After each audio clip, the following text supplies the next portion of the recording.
Most people don't get what they want because you don't follow through enough. You just don't follow through. It's based out of insecurity. You start and stop. You're afraid of hurting people's feelings. You're afraid of what they're going to say about you. You're afraid they're going to judge you. And we're afraid of having that L on our personal resume. And so we stop and try to do something else where we're seeing more immediate results. But if it's your goal, if it's your dream, you have to follow through. One of my favorite stories is with Brendan Burchard, and I went to speak at his event in Phoenix, and I knew of him, but I didn't know him at the time. It was his business partner that had me come out to his event and hired me to speak there, and that's where I met Brendan for the first time. And he asked me, hey, what are you working on? What can I help? What's next for you? And I said, well, I'm working on my book. And he said, I'd love to help. I'd love to give you some feedback on your book. Like, I am definitely down for that. Let's connect. And he asked me what my phone number was, and at the time I didn't have a phone. I didn't use a phone number. And I said, how about email? And he said, I'm not really good on email, but if that's the only way, then let's do email. So we exchanged emails, and I didn't hear from him, so I followed up and I said, hey, Brendan, thank you. Great event.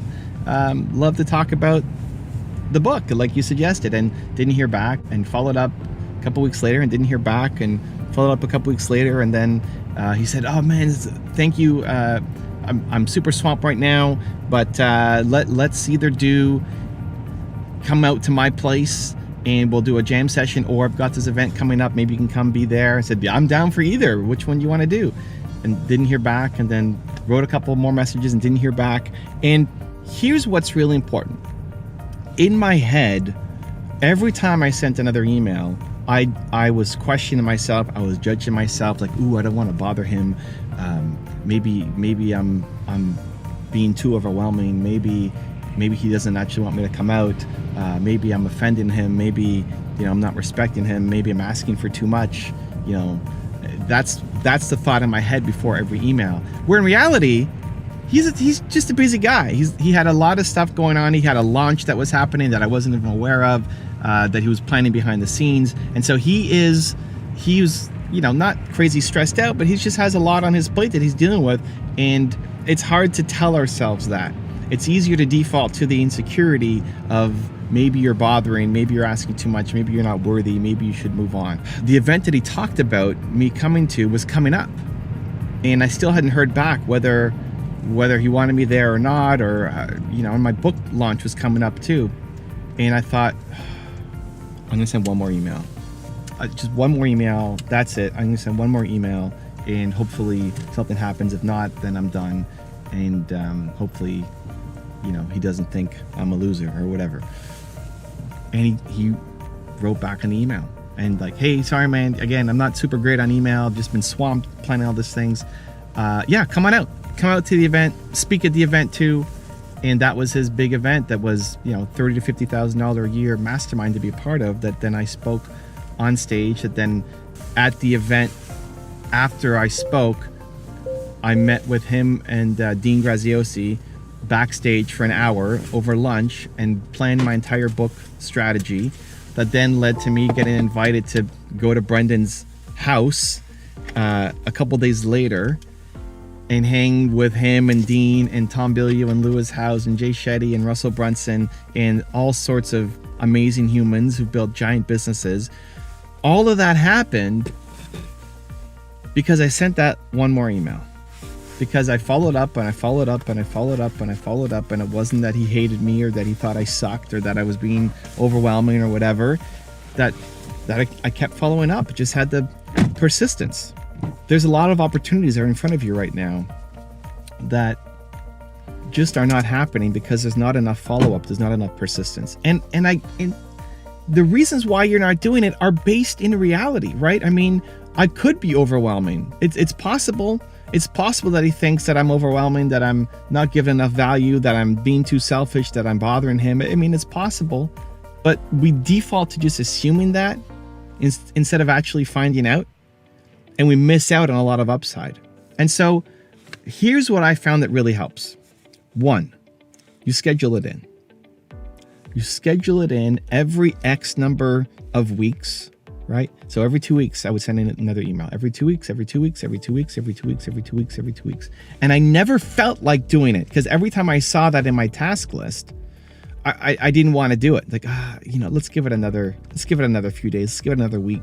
I never wanted to do it. But because it was in my calendar, I did it.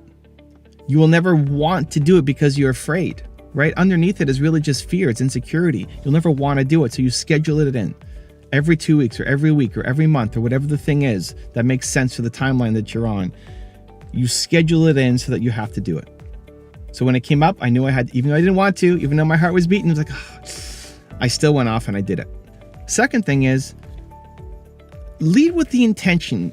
Before you write the email, before you make the call, before you do the follow-up, like, what's the intention? Is your intention to screw this person over? Is your intention to just suck up their time? Is your intention to negotiate a bad deal for them? Hopefully not.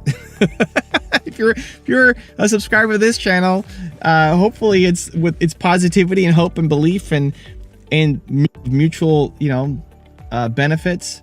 And so if you lead with that intention every time, it's really unlikely that they're going to come back in a really negative way. The truth of the matter is they're probably just really busy. Maybe they're doing something insane in their life. Maybe they have a health scare. Maybe they're in the hospital. Maybe their mom's in the hospital, right? Like, you never know what's going on behind the scenes. And if you lead with intention as opposed to a copy paste email or just some kind of spam, if you lead with, I love this person, I want to do something with them, I want to help, I want to learn.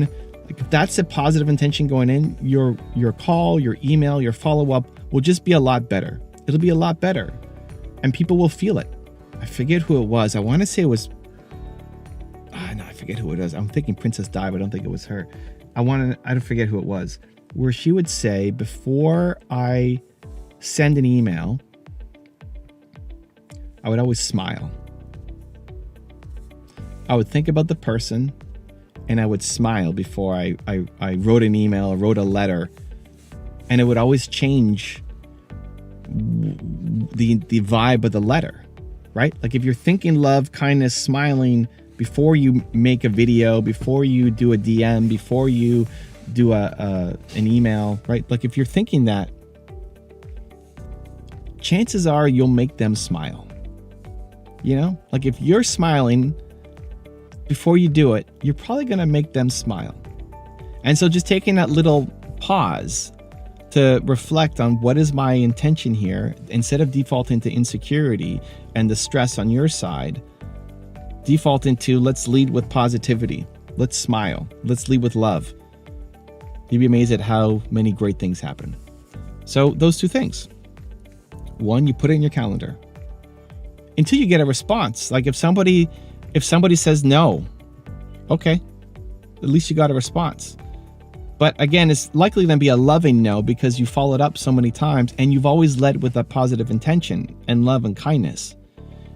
They might just say, I'm just, you know what, I can't do this right now, or I'm not interested, or hey, sorry, I haven't gotten back to you. Let's do this, right? A lot of times it's just the timing. A lot of times your timing is way off, and it's not your timing. It just doesn't fit into their life or their world right now. But in 2 weeks it might, or in 2 months it might, or in 2 years it might. And if you're following up every 2 weeks, every 2 weeks, every 2 weeks, every 2 weeks, and you're leading with love and kindness and with a positive intent, amazing things will happen. You have a great mission inside you. You have a desire to serve and to help and to create great things for the people who you work with, right? Like, that is at the core of who you are. And that needs to be spread. And at the beginning, when people don't know who you are, it's a little harder to get attention and get on people's radar. But if you are consistently following through, even in the face of not getting any response, you just consistently, because it's on your calendar, you're consistently following through, and you're leading with the intention of love, kindness, positivity, great things will happen. I promise you, great things will happen. If you want another Evan rant video that just might give you the confidence you need, check it out right there next to me. I think you'll enjoy it. Continue to believe, and I'll see you there. Focus on who you are serving instead of who you're not.